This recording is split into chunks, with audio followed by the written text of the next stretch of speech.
Good morning मेरे प्यारे मित्रों और छात्र छात्राओं।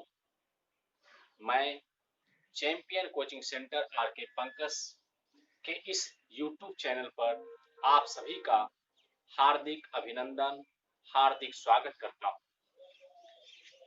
मेरे मित्रों, मैंने पिछले क्लास में आपके बीच एम्ब्रियो फॉर्मेशन इन मोनोकोट अर्थात एक बीजपत्री में भ्रूण विकास के बारे में जानकारी प्राप्त करने का काम किया।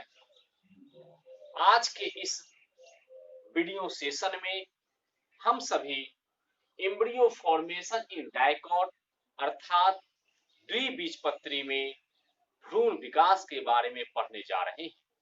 मेरे मित्रों, एम्ब्रियोजेनेसिस इन प्लांट्स अर्थात पौधे में भ्रूणोद्भव अर्थात भ्रूण का निर्माण का यह सेकंड पार्ट आपके सामने प्रस्तुत है। अब हम लोग ये जानने का प्रयास करेंगे कि किस प्रकार से द्विबीजपत्री में एम्ब्रियो फॉर्मेशन होता है। यहाँ मैंने मित्रों पहला पॉइंट दिया है, सर्वप्रथम मैनस्टीन ने 1870 में क्रूसीफेरी फैमिली के कैप्सिला बर्सा पेस्टोरिस नामक पौधे में द्विबीजपत्री भ्रूण डाइकॉट एम्ब्रियो के विकास का अध्ययन किया था। ठीक है, हम लोग कैप्सिला के बारे में पहले से ही जानते हैं कि कैप्सिला क्या है। कैप्सिला जो है एक प्रकार का वृक्ष है, एक प्रकार का खरपतवार है। यह आवृतबीजी अर्थात एंजियोस्पर्मिक टिपिकल प्लांट है, टिपिकल एग्जाम्पल है, जो कि हमारे एनसीईआरटी के बुक्स में दिया हुआ है। तो उसमें कैप्सिला नामक पौधे में, आवृतबीजी पौधे में मैनस्टीन ने सबसे पहले ये पता लगाया था, यह अध्ययन किया था कि किस प्रकार से वहां एम्ब्रियो का निर्माण, एम्ब्रियोजेनेसिस की क्रिया होती है। दूसरा देखिए पॉइंट मैंने लिखा है, द्विबीजपत्री पौधे में भ्रूण विकास क्रूसिफर टाइप या ओनेग्रेट टाइप का होता है। तीसरा लिखे हैं, मेल और फीमेल गैमेट के फ्यूजन से बना सिंगल सेल्ड अर्थात एक कोशिकीय डिप्लॉयड अर्थात द्विगुणित जायगोट अर्थात युग्मनज प्रतिकूल दशा में अपने चारों ओर सुरक्षात्मक भित्ति या आवरण बनाकर ऊस्पोर में बदल जाता है। जब जो है जायगोट के चारों तरफ एक आवरण, एक कवर तैयार होता है तो जायगोट को हम ऊस्पोर कहते हैं। और आप अच्छी तरह से जानते हैं कि प्रतिकूल परिस्थितियों में हर जीव जंतु या जो सजीव जगत है वो अपने आप को सुरक्षा प्रदान करने के लिए, सुरक्षा देने के लिए तरह तरह की रचनाओं का निर्माण करता है या तरह तरह की क्रियाओं को करता है। उन्हीं में से सिस्ट फॉर्मेशन भी हम लोग देखते हैं और यहाँ पर सुरक्षात्मक भित्ति द्वारा जायगोट का ऊस्पोर में बदल जाना भी हम लोग देख रहे हैं। अनुकूल दशा में माइटोटिक डिवीजन द्वारा ऊस्पोर असमान दो कोशिकाओं में बदल जाता है या उसका निर्माण करता है। यानी जब प्रतिकूल दशा रहता है तो उस समय तो जायगोट अपने चारों ओर एक कवर बना लेता है, लेकिन जैसे ही वातावरण अनुकूल हो जाता है, परिस्थितियां उसके अनुकूल हो जाती हैं, वह समसूत्री विभाजन करता है और समसूत्री विभाजन द्वारा वह स्पोर आपको दो भागों में टूट करके, बड़े और छोटे टुकड़े में टूट करके आपको दो सेल का निर्माण कर देता है। तो देखेंगे हम आगे पॉइंट में माइक्रोपाइल। माइक्रोपाइल मतलब जानते हैं बीजांड ज्वार, जो कि आपको मैंने ओव्यूल के वीडियो में बतलाया था। बीजांड द्वार की ओर बड़ी बेसल सेल यानी आधारीय कोशिका तथा चलेजा की ओर छोटी टर्मिनल सेल अंतस्थ कोशिका होती है। बेसल सेल को सस्पेंसर सेल और टर्मिनल सेल को एपिकल या एम्ब्रियोनल या एम्ब्रियो सेल कहते हैं। टर्मिनल सेल में वर्टिकल डिवीजन और बेसल सेल में ट्रांसवर्स डिवीजन होता है। यानी टर्मिनल सेल जो बढ़ता है वो इस प्रकार से बढ़ता है और बेसल से जो बढ़ता है वो इस प्रकार से बढ़ता है। तो इस प्रकार से उसमें क्या होता है, प्लेन वाइज सेक्शन होता है, उसको तोड़ने की क्रिया होती है। ये आपका एम्ब्रियो फॉर्मेशन इन डाइकॉट का मैंने प्रारंभिक पॉइंट आपको बतलाया। इसके बाद आप इसको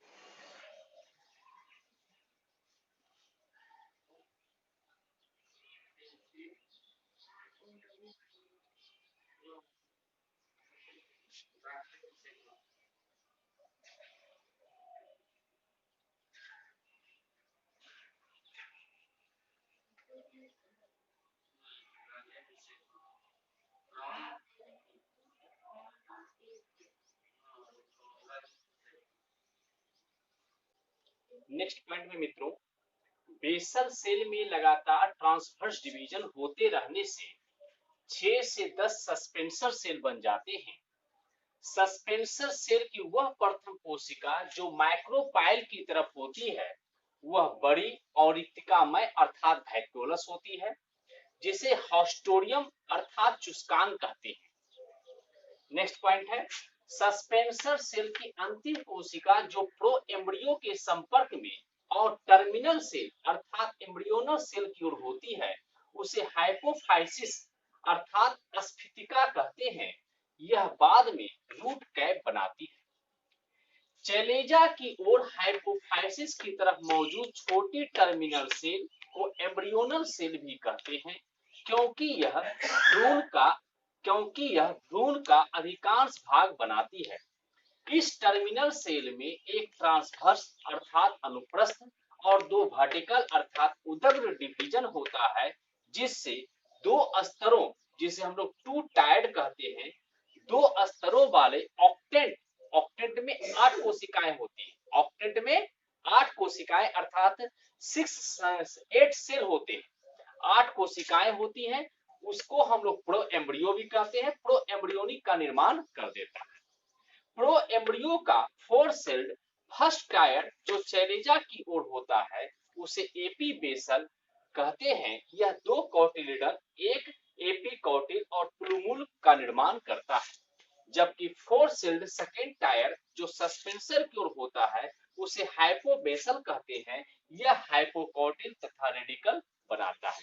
ये सारे पॉइंट जो मैंने लिखाए हैं मित्रों, ये आपको डायग्राम जब मैं बनाऊंगा तो उस डायग्राम के द्वारा आपको सारी चीजें मैं समझाने का कार्य करूंगा। वहां आपको समझने में बिल्कुल क्लियर हो जाएगा कि सर ने कौन कौन सी बातों को लिखा है और इस बात का मतलब क्या होता है, इस पॉइंट का मतलब क्या होता है, किस पोर्शन में जो सेल है उसको हम किस नाम से जानते हैं और वह कौन से फॉर्म में बदल जाता है और किस स्ट्रक्चर का निर्माण करता है, फूल के पौधे के कौन से भाग का वह निर्माण करता है। ये आपको डायग्राम में जाने के बाद क्लियर होगा। इससे आप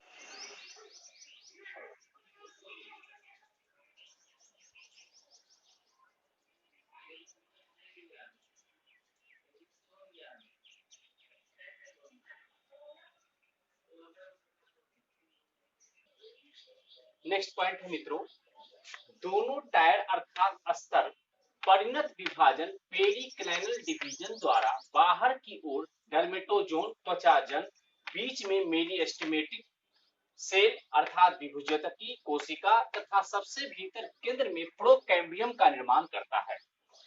डर्मेटोजोन से एपिडर्मिस बनता है, बाह्य त्वचा बनती है। यह ग्लोब्यूलर एम्ब्रियोनल स्टेज है जो 16 कोशिकीय होता है। इसके बाद ग्लोब्यूलर एम्ब्रियो का रूपांतरण हार्ट शेप्ड एम्ब्रियो में और अंत में हॉर्स शू शेप्ड एम्ब्रियो में यानी घोड़े के पैर के जैसी रचना में हो जाता है। यही द्विबीजपत्री भ्रूण का वास्तविक टिपिकल शेप रूप है, जिसे कॉर्डेट एम्ब्रियो भी हम लोग कहते हैं। नोट में मैंने लिखा है ऑर्किड, ओरोबैंकी, यूट्रिकुलेरिया जो एक प्रकार का कीटभक्षी होता है, कीटभक्षी पौधा है, के एम्ब्रियो में प्लूमूल, कॉटिलिडन और रेडिकल के बीच में अंतर कर पाना, विभेद कर पाना काफी कठिन हो जाता है। ये जितनी भी बातें मैंने आपको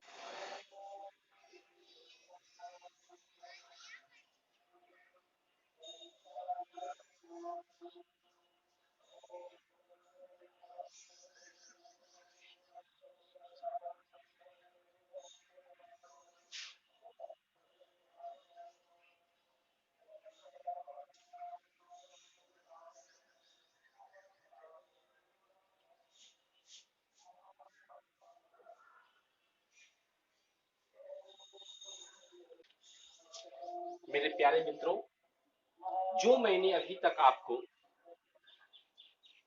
टर्म के रूप में लिखा था उसे मैं आप चित्र डायग्राम के माध्यम से समझाने का प्रयास कर रहा हूं। आप लोग अपना पूर्णतः अटेंशन, पूरा ध्यान मेरी बातों पर और जो डायग्राम बोर्ड पर मैंने स्केच किया है उस पर आप लोग देंगे। देखिए, मैंने यहाँ फर्स्ट जो डायग्राम बनाया है ये मैंने नीचे में लिखा है सिंगल सेल्ड डिप्लॉयड जाइगोट, अर्थात ये जायगोट है और जायगोट को हम जानते हैं कि वो क्या होता है, एक कोशिकीय होता है लेकिन द्विगुणित होता है, यानी उसमें गुणसूत्र जो होते हैं वो द्विगुणित रहते हैं, पेयर में रहते हैं। अनफेवरेबल कंडीशन यानी प्रतिकूल परिस्थिति में ये जायगोट के रूप में रहता है और यह जायगोट जो होता है अनफेवरेबल कंडीशन में अपने आप को चारों तरफ से एक सुरक्षात्मक आवरण से कवर कर लेता है, इसलिए मैंने लिखा है प्रोटेक्टिव कवर। प्रोटेक्टिव कवर में आ जाने के बाद यह वो स्पोर कहलाता है। जायगोट बदल जाता है विपरीत परिस्थितियों में प्रोटेक्टिव कवर से घिरने के बाद वो स्पोर में। जब परिस्थितियां अनुकूल हो जाती हैं तो अनुकूल परिस्थितियों में यह समसूत्री विभाजन करता है, इसलिए मैंने लिखा इन फेवरेबल कंडीशन, अनुकूल परिस्थिति में डिवाइड माइटोटिकली अर्थात समसूत्रीय रूप से विभाजन। जब विभाजन होगा तो यह स्पोर, जिसको कि हम लोग जायगोट भी कहते हैं, यह विभाजन करके दो असमान कोशिकाओं में बढ़ जाएगा। एक कोशिका छोटी रहेगी और एक कोशिका बड़ी रहेगी।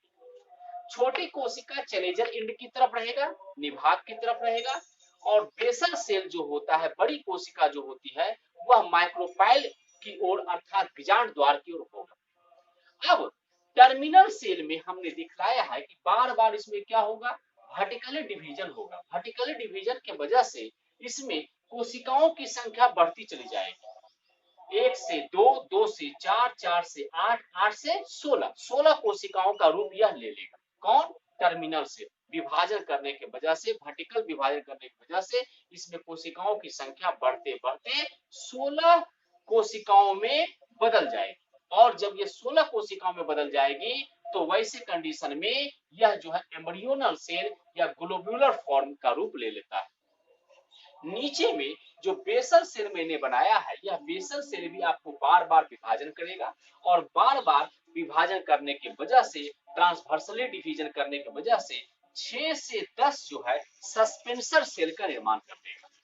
अगला स्ट्रक्चर मैंने यहाँ पर बनाया है, ये फर्स्ट, इसको फर्स्ट कह दीजिए, इसको सेकंड कह दीजिए, इसको थर्ड कह दीजिए, इसको फोर्थ कह दीजिए, इसको फिफ्थ कह दीजिए, इसको सिक्स कह दीजिए और इसको सेवंथ कह दीजिए। 7 स्टेज में मैंने पूरे डायकॉट में एम्ब्रियो के फॉर्मेशन को दर्शाने का प्रयास किया है। मैंने पहला स्ट्रक्चर में आपको बतलाया कि यह सिंगल सेल डिप्लॉयड जायगोट है, अनुकूल परिस्थिति में अपने चारों ओर एक सुरक्षात्मक आवरण बना लेता है, जिसके वजह से यह स्पोर कहलाता है। जब परिस्थितियां अनुकूल हो जाती हैं तो यह जो है समसूत्र विभाजन करके दो अलग अलग तरह की कोशिकाओं का निर्माण करता है। एक कोशिका छोटी होती है और एक कोशिका बड़ी होती है। छोटी कोशिका चलेजा की ओर होता है जिसे टर्मिनल सेल कहते हैं, और बड़ी कोशिका माइक्रोपाइल की ओर होता है जिसे बेसल सेल कहते हैं। टर्मिनल सेल में बार बार विभाजन करने की वजह से, टर्मिनल सेल में बार बार विभाजन करने की वजह से, कैसा विभाजन? वर्टिकल विभाजन करने की वजह से इसके कोशिकाओं की संख्या बढ़ती चली जाती है और बढ़ने के बाद ये एम्ब्रियोनल फॉर्म में बदल जाता है, एम्ब्रियोनल सेल का रूप ले लेता है। जबकि नीचे वाला जो बेसल सेल है, इसमें भी बार बार जो है ट्रांसवर्स डिवीजन होता है और ट्रांसवर्स डिवीजन होने की वजह से 6 से 10 सस्पेंसर सेल का निर्माण कर देता है। अगला मैंने 5वां डायग्राम में आपको बतलाया, यही जो ग्लोब्यूलर सेल है जिसको कि हम लोग टर्मिनल सेल कहते हैं, यह टर्मिनल सेल कंटिन्यू अपने विभाजन को जारी रखता है और 16 कोशिकाओं में बदल जाता है। और नीचे में सस्पेंसर सेल का जो लास्ट वाली कोशिका है, जो आपको चलेजा, जो आपको माइक्रोपाइल की ओर होती है, उसे हम लोग हॉस्टेरियल सेल या हॉस्टोरियम कहते हैं।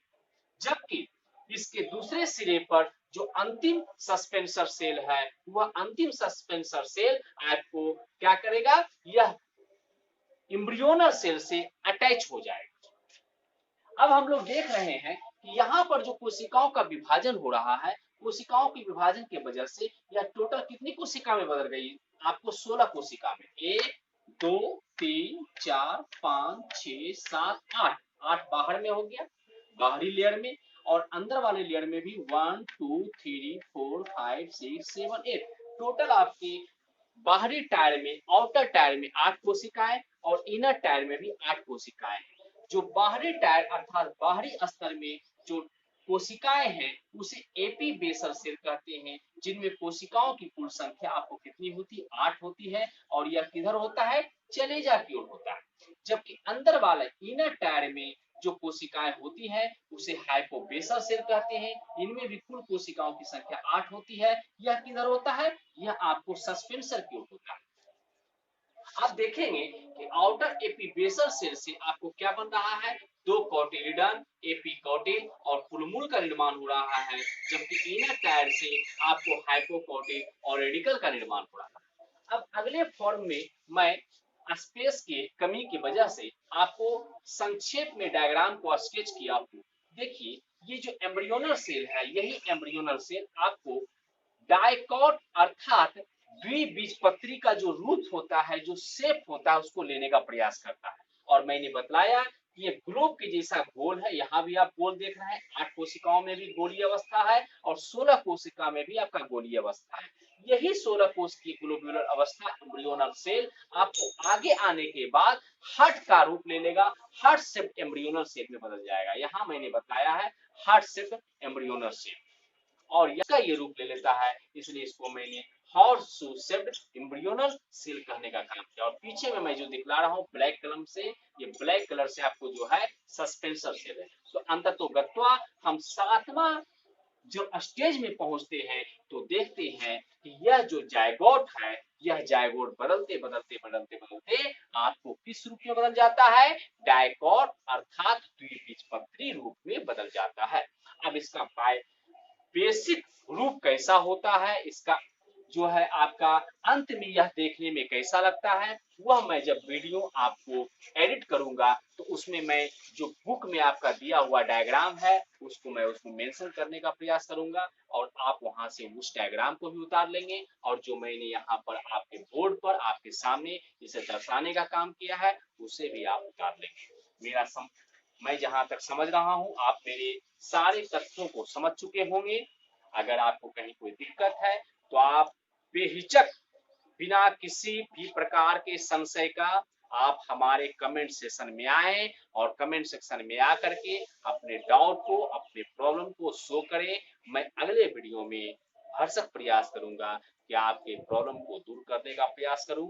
और यह आज का क्लास मेरा एम्ब्रायोजेनेसिस का लास्ट और सेकंड वीडियो था। इसके बाद मैं आपके बीच सीड का निर्माण और सीड कितने प्रकार के होते हैं वह लेकर आऊंगा, और इसके बाद मेरा फ्रूट फॉर्मेशन के लिए आप लोग का लास्ट प्लांट से संबंधित वीडियो होगा। इसके बाद मैं ह्यूमन रिप्रोडक्शन में प्रवेश कर जाऊंगा। यानी मेरा मानना है कि 3-4 वीडियो के बाद मैं ह्यूमन रिप्रोडक्शन पर चर्चा करूंगा। ह्यूमन में, मनुष्य में किस प्रकार से सेक्सुअल रिप्रोडक्शन होती है उसके बारे में बताऊंगा। मेरे मित्रों, अगर आपको मेरा वीडियो अच्छा लगा हो तो आप इसे लाइक करें, सब्सक्राइब करें, अपने दोस्तों में, अपने संबंधियों में इसे शेयर करें, ताकि ज्यादा से ज्यादा लोग हमारे वीडियो से लाभान्वित हो सके, अपने उज्जवल भविष्य की ओर अग्रसर हो सके। मेरा आपसे एक अनुरोध और भी है कि मैं एकेडमिक एजुकेशन के साथ साथ आपके 12th क्लास के जो बायोलॉजी के टॉपिक हैं उनके साथ साथ मैंने आपके बीच सोशल अपील और जर्नी फॉर जस्टिस अर्थात न्याय के लिए सफर का नया सेगमेंट डालने का प्रयास किया हूं। मैंने जर्नी फॉर जस्टिस अर्थात न्याय का सफर से संबंधित 2 वीडियो, पहला और दूसरा आपके बीच रख दिया। अब तीसरा वीडियो मैं आपके पास इसके बाद रखने जा रहा हूं। अगर आप मेरे विचारों से आवेभूत हैं और आप चाहते हैं कि मैंने ये जो प्रयास शुरू किया है और जिस व्यक्ति से संबंधित मैं आपके बीच में उसके माध्यम से, उसे समाज के माध्यम से सपोर्ट मिले और वो अपने परेशानियों से बाहर निकले, तो आपसे मेरा यह विनम्र अनुरोध है कि आप हमारे जर्नी फॉर जस्टिस अर्थात न्याय के लिए सफर, न्याय का सफर वॉल्यूम 1 और वॉल्यूम 2 और अगला वीडियो वॉल्यूम 3 में कंटिन्यू आपको कुछ वीडियो देने जा रहा हूं। आप पूरी संवेदना के साथ उसे समझेंगे, अपने मित्रों में शेयर करेंगे और वैसे लोगों तक पहुंचाने का मेरा साथ देंगे, ताकि इस व्यक्ति को जल्द से जल्द अपने जो न्याय है उसे न्याय की प्राप्ति हो सके, उसे अधिकार की प्राप्ति हो सके और लोगों में यह संदेश जा सके कि न्याय का अभी भी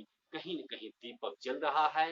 वैसे लोगों के लिए भी न्याय सुलभ है जो कि न्यायपालिका का दरवाजा नहीं खटखटा सकते हैं, वह इसके लिए असमर्थ है और प्रताड़ना को कई वर्षों से झेल रहे हैं। हर स्तर पर सामाजिक रूप से वो प्रयास कर चुके हैं, लेकिन वो अब हताश और निराश हो चुके हैं। कृपया हमारी यह कर्तव्य बनती है कि हम ऐसे लोगों की आवाज बने, तभी हमारा समाज और हमारा परिवार सुरक्षित रह पाएगा और हमारे देश को एक मजबूती मिल पाएगी। क्योंकि जब तक हम आत्मबल नहीं रहेगा, हमारे अंदर विश्वास नहीं रहेगी, हम अपने जीवन में आगे बढ़ने के लिए प्रयत्नशील नहीं हो पाएंगे, हमारे अंदर एक आशा, एक भरोसा जिंदा नहीं रहेगा, तब तक प्रजातंत्र, तब तक लोकतंत्र और मानवता के प्रति हमारी विश्वास प्रगाढ़ नहीं हो पाएगी, मजबूत नहीं हो पाएगी और हमारा देश अखंड भारत बनाने में हम बहुत ही पीछे रह जाएंगे। इसलिए अखंड भारत के लिए, स्वच्छ समाज के निर्माण के लिए, अच्छे पारिवारिक परिवेश के लिए हमारे वीडियो को जरूर से जरूर आप विभिन्न मित्रों में और वैसे लोगों में पहुंचाने का कार्य करें, जहां से न्याय का दीपक उस व्यक्ति तक पहुंच सके। इसे किसी भी उपेक्षित, कहीं थोड़ी तो कहीं ज्यादा है,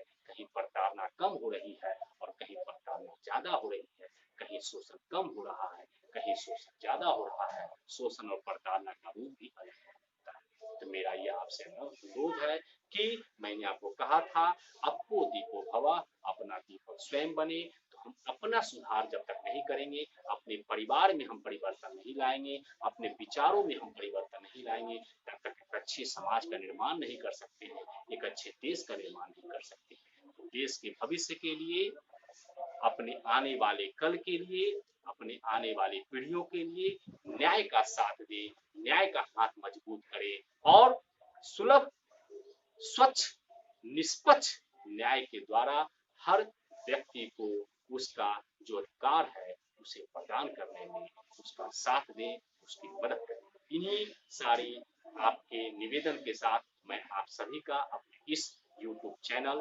चैंपियन कोचिंग सेंटर के पंकज के मंच पर दिल से स्वागत करता हूं। आप लोगों को मेरा यह विनम्र अनुरोध है कि आप लोग लॉकडाउन के इस अवसर पर जो वीडियो प्रोवाइड किया जा रहा है विभिन्न शिक्षकों के माध्यम से, रिकॉर्डिंग वीडियो और साथ ही साथ ऑनलाइन वीडियो, आप लोग उनसे लाभान्वित होंगे और अपनी पढ़ाई पर पूर्णतः ध्यान देंगे, अपने भविष्य को अच्छा बनाने का प्रयास करेंगे। इन्हीं वचनों के साथ मैं अपनी वाणी को विराम देता हूँ। जय हिंद, जय भारत।